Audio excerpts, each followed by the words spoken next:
Hi, I'm Miko Peled. As Israel's genocide continues in full force in Gaza, and no less of full force throughout all of Palestine, the torture and inhumane treatment of prisoners goes on unchecked. I just finished an interview with Mundar Amira, who is an activist, a human rights defender from Ida camp near Bethlehem. He's well known, well respected, and one of the most loved people in Palestine, actually. He just got out of 3 months of administrative detention, and he's been arrested many, many times over the last 40 years. And he's describing a form of torture and attempts to break the Palestinian spirit that is unprecedented. And the Red Cross is nowhere to be found. The UN and other NGOs are nowhere to be found, the ones that are responsible to watch out for prisoners in general around the world. But as all this is happening, as life for Palestinians is becoming more and more unlivable throughout all of Palestine, the reign of terror under which they live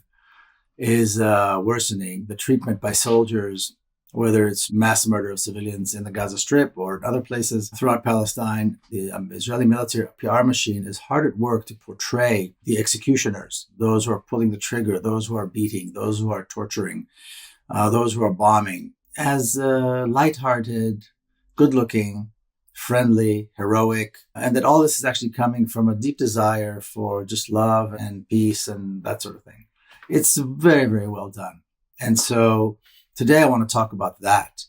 And I've been following all of the different platforms, but mostly Instagram, of the different Israeli military units, their pages. You have IDF Online, you have Golani, you have Shaked, you have Tzanchanim. Tzanchanim are the paratroopers, and they all have their unique perspective on demonstrating, on the one hand, the coolness, the niceness, and on the other hand, the heroism. There are a few that I've been listening to recently.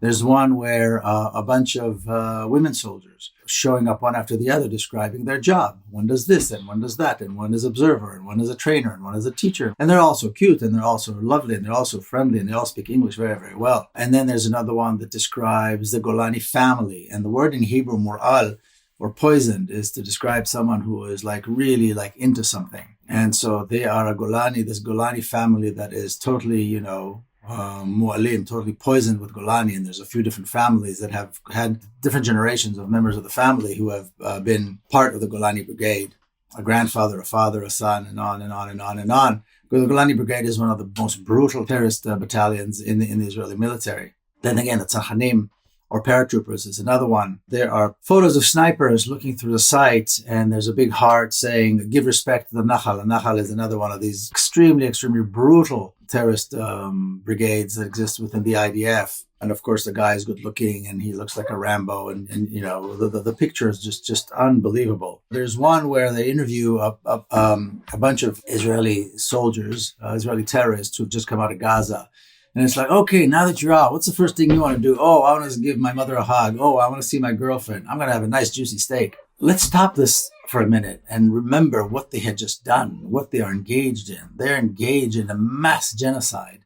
They're engaged in a destruction of a people, torture, destruction, genocide, murder, beatings. I mean, things that are horrifying. Never mind international law, never mind their crimes against humanity. But these are things that require a kind of hatred, a kind of brutality, a kind of indoctrination to murder and hate and kill that is almost unprecedented. Which again, I go back to something I've been saying a lot. The call for ceasefire is so ridiculous because I can't imagine anybody who would have asked Hitler to agree to a ceasefire while the genocide of the Jews was going on in Europe.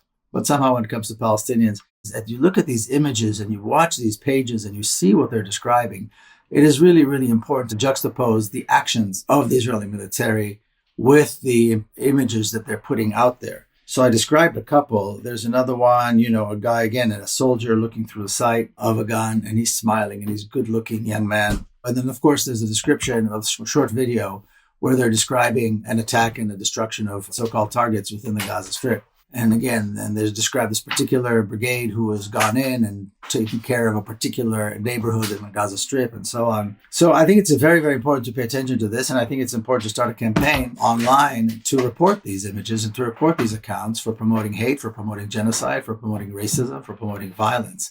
because this is what they are. They're just promoting and painting violence, hatred, and racism, not to say genocide, in very, very beautiful colors.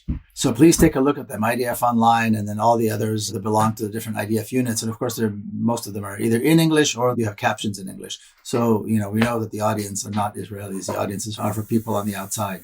And I strongly, strongly urge people to report them. I strongly urge people to report the individual posts and the accounts on a regular basis, because they're definitely promoting hate, they're promoting racism, and they're definitely, definitely promoting genocide.